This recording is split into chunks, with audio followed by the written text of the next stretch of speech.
everyone, and welcome to another video here on Jurassic Collectibles.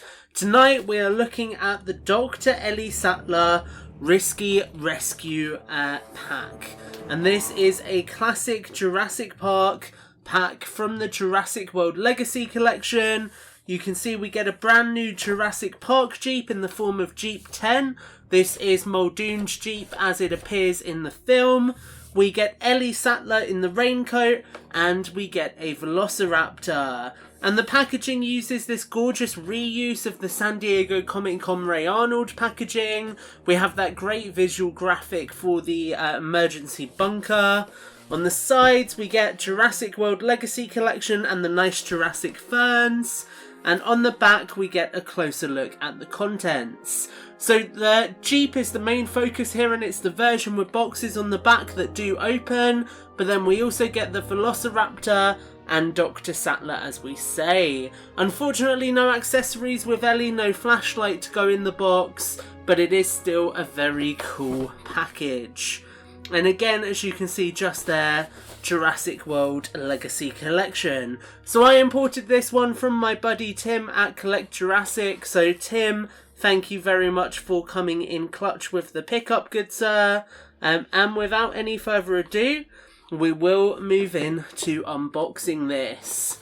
So first things first here, we'll get the Velociraptor out of the box. We'll just snip there to get that loose.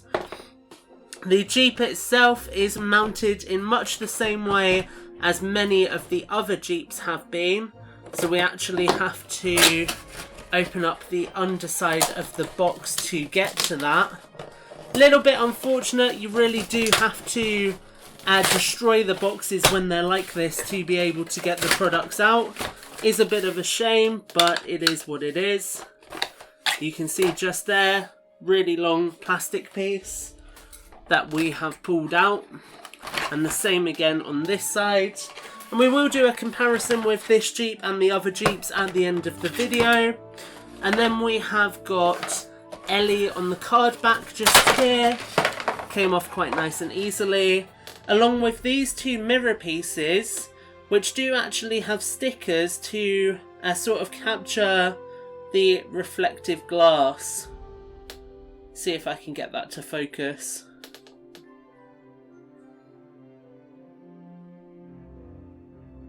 As you can kind of see just there. So that's quite cool, I like that a lot.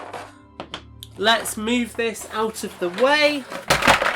We will put the wing mirrors onto the Jeep. Always a welcome inclusion to get those mirrors after they're missing on the initial Legacy Collection Jeep. We will bring Ellie Sattler in, and we'll bring the Velociraptor in. And let's just angle our camera down to take a bit of a closer look. So there you can see the Risky Rescue pack in its entirety. And the main focus of this pack is the Jeep. So we'll save that till last, because that's the bit I'm most excited to talk about. We will start with Ellie. So this is Ellie in the yellow rain jacket as she appears when she is hunting for the children and Grant, as she goes out with Muldoon. You can see there isn't much in the way of printing on the jacket. You don't have the Jurassic Park logo there, unfortunately. It is quite a basic yellow rain jacket. I don't believe it's reused from Nedry. I feel as if this is its own piece. This does look like the same torso as the Legacy Collection figure, and then with new arms for the jacket. And the head sculpt here I think is new as well. Looks a little bit sharper than previous Legacy Collection versions in my opinion. The hair's got a little bit more texture to it. It could just be that this is the same sculpt but painted a little bit better, but looks a little bit different in my opinion. Looks like it might have some slight variation. And then the rest of Ellie is what we expect. She has the short safari sort of shorts on, and then she's got the boots with the white socks as well. So that is Ellie Sattler in the rain jacket. I'll be honest with you, I find it really weird that we're still getting Legacy Collection figures And now we have the Hammond collection. I think this would have been a really cool inclusion with the Hammond collection. It's a little bit unfortunate that she's out here in Legacy instead, but it is what it is. That is Ellie Sattler. We then get this really cool rendition of the Jurassic Park Velociraptor. It's not exactly screen accurate, but I have to admit I really do like the colours on this one. You get this nice brown colour scheme that has got some marbling in the plastic, you can see throughout the figure's body there. You get some really sharp paintwork for the head sculpt just there, which looks wonderful. And some great browns in the back of the Velociraptor as well. Unfortunately, no painted claws on this one. That's always a massive letdown in my opinion. I think if this had painted claws, this would actually be one of my favourite sort of non-super articulated Velociraptors. But unfortunately the no claws do let it down. This is the usual attack pack sculpt we've come to expect. The only difference being it has the Dino scan code that we have seen in more recent renditions of the Velociraptor. So quite a cool figure. Really, you know, nothing to write home about. It's another Velociraptor at the end of the day. But this is one of the nicer versions that Mattel have done. And then lastly we have Jurassic Park Jeep 10, Robert Muldoon's Jeep. And this is a... he says, kicking the packaging across the floor. This is a fantastic Jeep.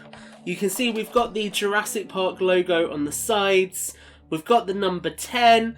And the big thing with this is the mud paint application that's applied across this vehicle. And it looks really, really good.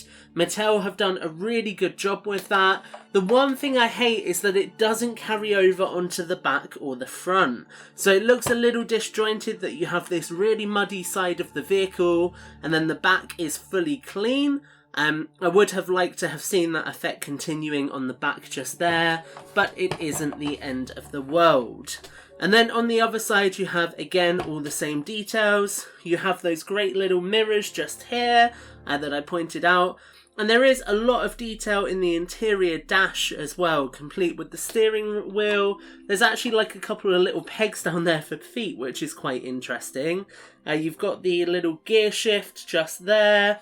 Loads of detail in this, and we will come back to that in a second. And at the front, all of the aesthetics we'd expect from a Jurassic Park Jeep. You can see we have got the number 10 Isla Nublar license plate.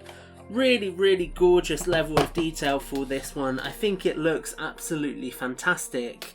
And obviously the big inclusion in this is the storage crates. So we have one wooden crate sculpted in the base of the vehicle that isn't openable. Perhaps that's hiding Robert Muldoon's rocket launcher from the novel. And then we have these two storage crates on the back that can just open very nicely. And you can see they're quite wide. You could fit a decent amount of accessories in there. Definitely one of the flare accessories, I think. So that is quite cool. And there is obviously enough space with the crate there for Malcolm to sit with his back pressed up against this to emulate the iconic scene from the first film. So guys, with all of that said, if we bring everything back together, that is really it for the Risky Rescue Pack. I really like that we got a new Jurassic Park Jeep this year, and it's one of the variants we've been missing. I think the Jurassic Park Jeeps are so iconic, so I always love when we get a chance to get more of them. The Ellie Sattler figure is decent enough. It's not groundbreaking, but it's also not awful, so I can't complain too much. And the Velociraptor is a decent figure. If you're a fan of the first film and you like the Jurassic Park Jeep Wrangler, don't sleep on this set. It's a cool new version and it complements the other two very nicely. That's it for this review, guys. I really hope you've enjoyed it. Make sure to like, favourite and subscribe. And until the next video, take care and have a great week.